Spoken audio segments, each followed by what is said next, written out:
মোৰ নাম সুদেৱ মণ্ডল, মোৰ ঘৰ মহামাৰী।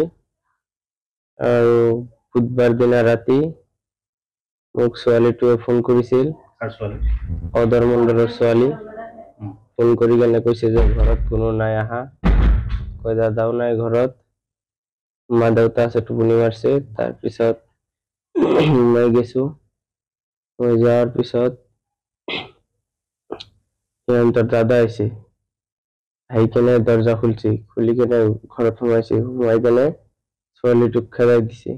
তাৰপিছত মোক মাৰছে, মাৰাৰ পিছত সিহঁতৰ দেউতাই মাৰছে ফাৰ্ষ্টত, অদৰ মণ্ডলে।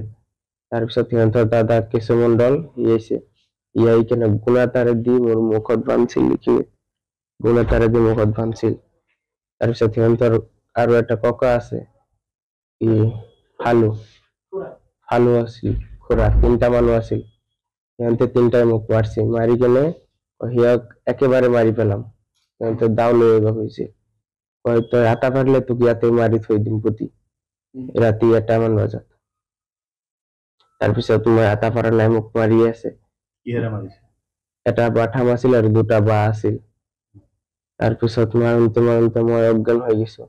তাৰপিছত মোৰ এইখিনি ছাতিৰ ওপৰত উঠি কেনে লাত খাইছি ফালু, নাকেদি তেজ ওলাইছে, হাতৰ আঙুলি বিলাক ভাঙি গৈছে আৰু এইটো গৈছে, আৰু ভৰিত কোবাইছে, পিঠিত কোবাইছে।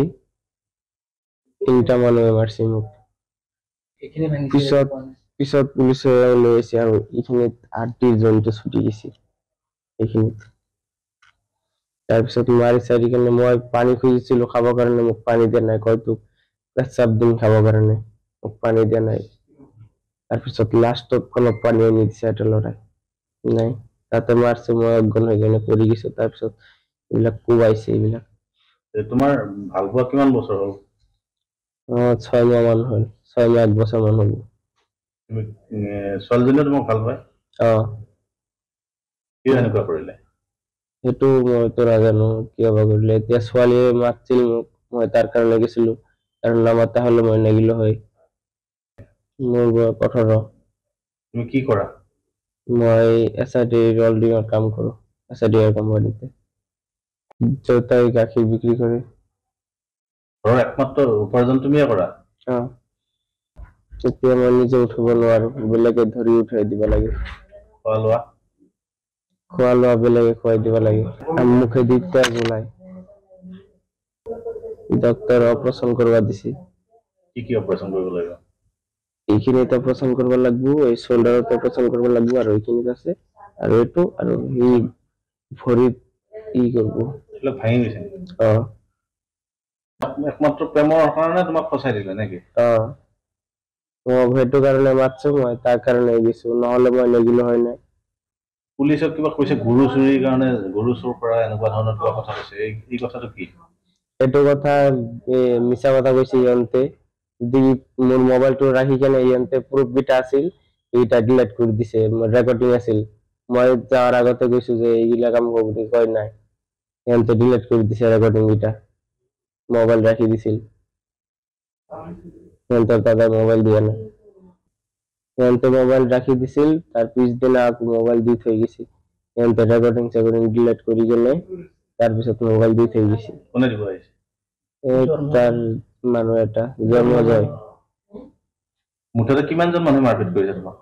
3টা মানুহে মাৰছে, সিহঁতৰ দেউতাই মাৰছে, আৰু তাৰ দাদা এটা আছিল, আৰু তাৰ খুড়া এটা আছিল। নাম কি কি? অদৰ মণ্ডল, দেবজিৎ মণ্ডল, আৰু ফালু মণ্ডল, 3টাই মাৰছে। ৰাসত গৈছিল, ৰাসৰ পৰা এই অধৰ মণ্ডলৰ ছোৱালীটোৱে মানে ফোন কৰি তাক মাতি লৈছে ঘৰত। কিবা সম্পৰ্ক আছে বোলে, আমি বিশেষ সেইবিলাক নাজানো, আমি এতিয়াহে গম পাই আছোঁ চিষ্টেমটো। তাৰপিছত সোমোৱাৰ মানে যোৱাৰ পিছত ল'ৰাটো যোৱাৰ পিছত ঘৰৰ ভিতৰত দৰজা দি সিহঁতে মাৰপিট কৰিছে। আচ্ছা, এনেকুৱা মাৰপিট কৰিছে মানে যাৱাৰ পিছত কৈছে গৰু চোৰ। এতিয়া আমাৰ এই মহামাৰী এৰিয়াত যদি গৰু চুৰ হয়, আমাৰ গোটেই গাঁওখনে জানে চোৰ আহিছে বুলি গোটেই গাঁওখনে জানে। আৰু এই অদৰ মণ্ডল হ'ল BTB ছেক্ৰেটাৰী।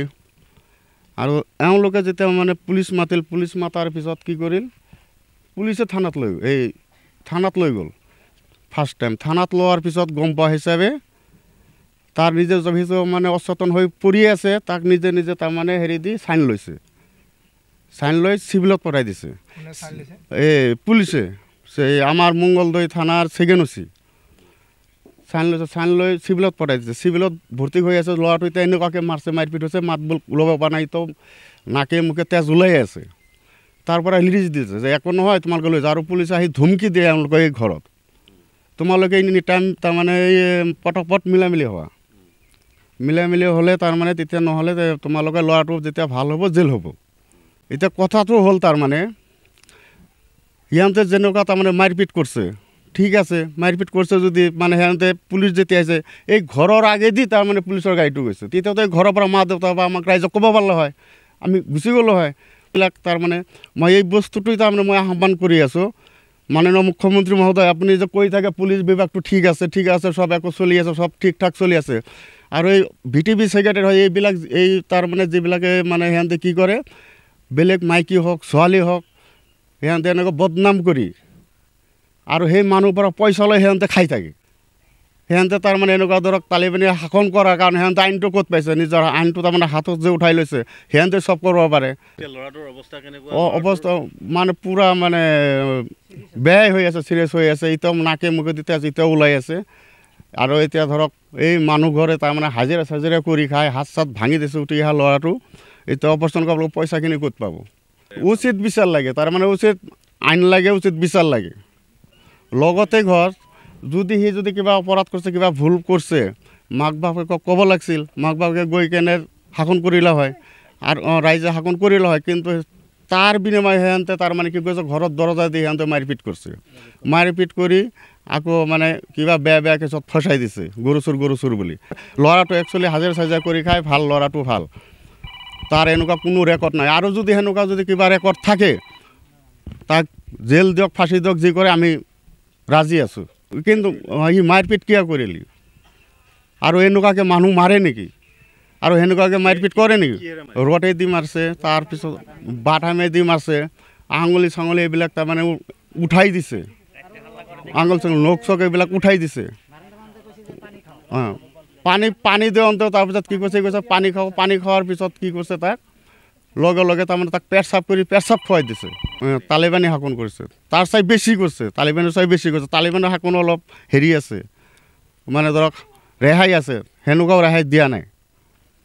ৰাইজে উচিত শাস্তি বিচাৰি আছে, উচিত অন্যায় বিচাৰে, তাৰমানে হেৰি যিটো অন্যায় কৰিছে সিহঁতে আমি তাৰমানে তদন্ত কৰি আমি তাৰমানে উচিত শাস্তি বিচাৰি আছোঁ। পূৰা মেটেৰিয়েলি আছে অধৰ মণ্ডলৰ লগত, হয় পুলিচৰ। অধৰ মণ্ডল হ'ল আগত আছিল তাৰমানে আমাৰ ইয়াত 5 নম্বৰ ৱাৰ্ডৰ মেম্বাৰ, বিজেপিৰ পৰা জিকা আছিল, আৰু সেই অধৰ মণ্ডল VTB ছেক্ৰেটাৰী তেওঁ হয়, আৰু তেওঁ পুলিচক গৈ যি কয় তাকেই পুলিচে মানে। আৰু তেওঁৰ ঘৰত মাজে মাজে পুলিচ আহিয়ে থাকে, এনেও আহি থাকে, কিবা কেছ হওক চাই নহওক এনেও তেওঁৰ ঘৰত আহিয়ে থাকে, আহি কথা বতৰা পাতিয়ে থাকে, আৰু সি যি কয় তাকেই শুনে। যিকোনো খবৰৰ বাবে যোগাযোগ কৰক 7099017330 অথবা 7099017990